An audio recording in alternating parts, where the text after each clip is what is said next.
Alright, update tayo ngayon sa nangyari sa resulta sa eleksyon sa Pilipinas. Unang-una kong bigyan ng reaksyon ito sa Davao City kung saan si dating Pangulong Duterte ang tumakbong mayor sa Davao City na yan. So ang kanyang anak naman ang nagiging vice mayor, si Baste. So alam naman natin kung saan si dating Pangulong Duterte ngayon, nasa The Hague. So ito yung resulta ngayon, di natin patagalin, resulta. Partial and official result pa lang ito nakuha ko sa GMA News Online, no? Ito si Duterte nakakuha, Rody Duterte. Nabubulol ako dahil sa excited ko talaga, ha? Kasi inabangan ko talaga to na ano ba talagang mangyari. Okay, balik. Duterte Rudy 499,875 vote. Ito yung nakuha niya. Samantala yung katunggali niya si Carlo Nograles 61,173. Ulitin ko, ha, partial pa lang ho ito, ha, hindi pa to official na resulta. So kahit pa yung natira nitong mga presinto na hindi pa nabilang ngayon sa Davao City ay sigurado na si dating Pangulong Duterte na panalo. At ito na yung resulta rin sa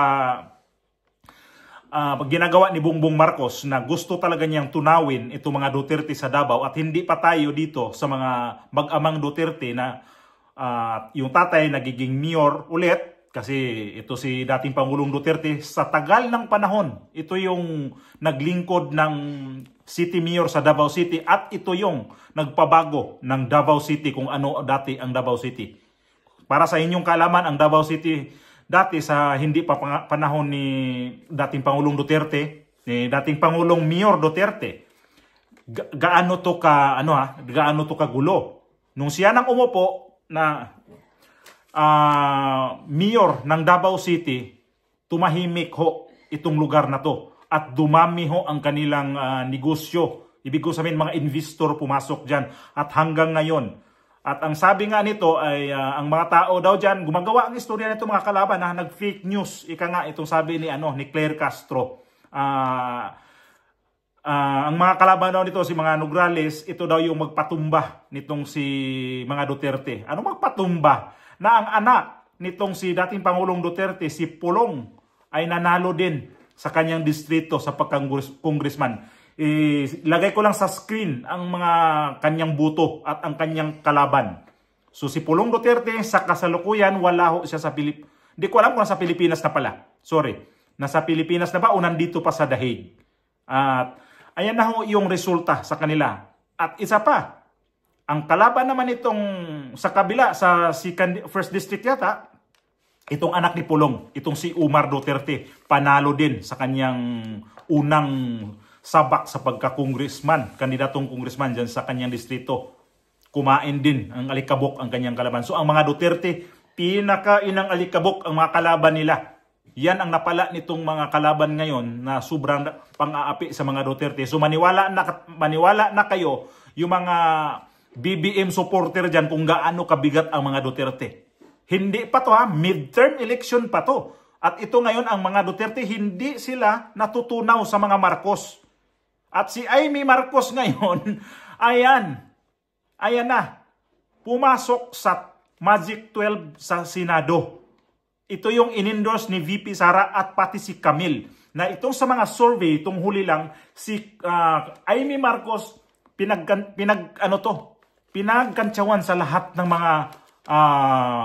mga Marcos supporter. Kasi nga, balimbing. Ako sabihin ko sa inyo, sabihin ko talaga, balimbing din to, namangka sa dalawang ilog. At ito ang malaman din nyo, ha. Noong time na yon na nag-imbestiga siya sa nangyari kay dating Pangulong Duterte sa paghuli sa ICC, sa totoo lang, hindi ako nakaboto nga. Kasi binura sa master list dito sa bansa, dito kung saan kami, ang pangalan namin. Dalawa kami ng asawa ko. Pinaboto ko yan sa aking anak, si Camille Villar. Yan ang totoo. Straight PDP laban, pero ang dinagdag namin doon, Camille Villar at saka itong si Amy Marcos. So nanghinayang ako sobra kay sobra ang panghinayang ko kay Vic Rodriguez. At salamat naman at itong si Rodante Marcolita ay pumasok. At hindi ko to akalain talaga nandito siya sa bandang taas. At ito ang mga kandidato ng alyansa ngayon. Nakita natin kung saan sila sa kanilang senatorial race sa kanilang pwesto ngayon. Tagilid. Ilan lang yung pumasok dyan? 4 lang yata.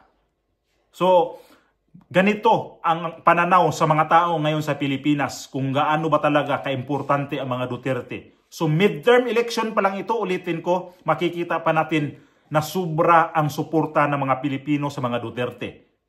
At ganito ang mangyayari sa impeachment ni VP Sara, hindi pa sigurado kung ano pa ang mga standing sa mga tao natin pagka mga tao sa Pilipinas. Kung ito ngayon ang susunod nito, talagang i-destroy itong si VP Sara sa kanyang impeachment. Pumasok si Bam Aquino, si Kiko Pangilinan, nandito to sa bandang huli.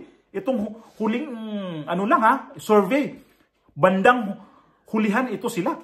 Kaya lang, nandito sila sa top 14, 15 yata o 13, 14 ang kanilang standing. Pero mantakin nyo ngayon, nandito pumasok sa taas at nilaglag itong si Abi Binay. At ayaw ko rin to si Abi Binay talaga. At ito si Lito Lapid, bakit pumasok pa to? Ayaw ko rin to kay Bitag. Sa totoo lang, ayaw ko rin to kay Bitag. Kaya lang, nandyan, naglalaro si Bitag sa number 12. Mukhang hindi malalaglag. Kasi ang sumunod sa kanya ay hindi rin masyadong dikit. Nasa intermedio lang siya. So palagay ko itong top 12 na to, ito na talaga yung magiging senador na. So Bongbong Marcos, ito na yung mag-isip ka na hindi ka talaga favorable sa mga Pilipino. Hindi ka favorable sa kapwa OFW. Akala ko nga ang COMELEC papaling dito sa hindi magandang gawain. So salamat naman. At ito yung nakikita ko sa resulta ngayon. Hindi naman ako talaga napapasok lahat ang PDP. At ang alam ko naman talaga ang PDP, ang papasok lang yan talaga, ang nakikita ko ay 3. Yun lang talaga ang predict ko. Pero halos nandoon ang ko. Pero ito si Amy at saka si Camille, naman to karga pa rin, independente naman to itong bandang huli na. So balik tayo sa Davao. Ang Davao kasi gusto talaga targetin ng mga Marcos yan na lusawin ang mga Duterte. Kasi alam na nila kung ano ang mga Duterte sa politika ngayon. Labag sa kanilang kalooban yan. Tinik sa lalamunan ng mga Duterte. Kaya good job, good news para sa atin to lahat ngayon. Mga Duterte, nandyan sa taas. Congressman at saka Mayor, Vice Mayor, Duterte pa rin. So, 2028, VP Sara, presidente natin yan.